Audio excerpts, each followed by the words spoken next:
யோபுவின் புத்தகம் யோபுவின் புத்தகம் 1ஆம் அதிகாரத்தில் நீங்கள் வாசித்து பார்த்தீங்கன்னா, யோபுக்கு நடக்கிற இழப்பீடு. ஆனால் அந்த யோபுவோட வாயிலிருந்து புறப்படுகிற வார்த்தை தேவனை பிரியப்படுத்தின வார்த்தையாக காணப்படுகிறது. அந்த வார்த்தையை குறித்து 3 வார்த்தையை குறித்து நம்ம தியானிப்போம். ஏன்னா அநேக வார்த்தைகள் உண்டு. ஆனால் முதலாவதுல இவர் சொல்கிறாரு, கர்த்தர் கொடுத்தார், கர்த்தர் எடுத்தார், கர்த்தருடைய நாமத்துக்கு மகிமை உண்டாவதாக. இங்கே பாருங்கள், ஒரு மனுஷனுக்கு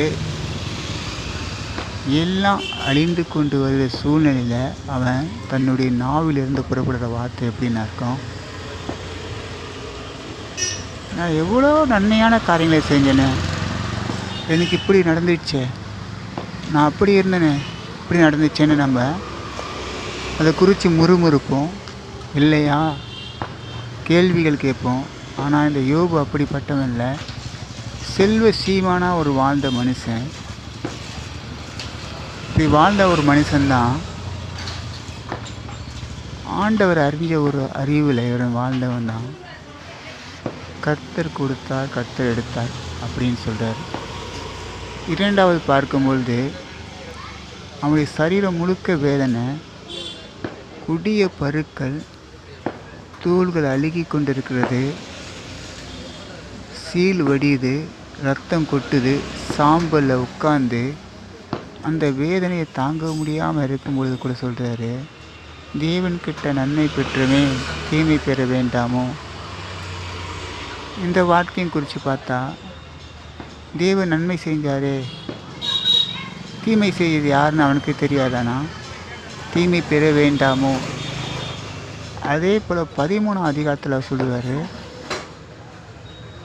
அந்த அதிகாரத்தில் பார்த்தீங்கன்னா, என் மீட்பர் உயிரோடு இருக்கிறார், அவரை கடைசி நாள் பூமியை நியமித்திருப்பார், அந்நிய கண்களால் அல்ல, என் சொந்த கண்களால் அதை காணுன்னுவார். இப்படி 3 விதமான வார்த்தைகள் அவனுடைய உள்ளத்திலிருந்து புறப்பட போது கர்த்தர் அவனுடைய எல்லாத்தையும் விட இரட்டத்தனையாக ஆசீர்வதித்தார்.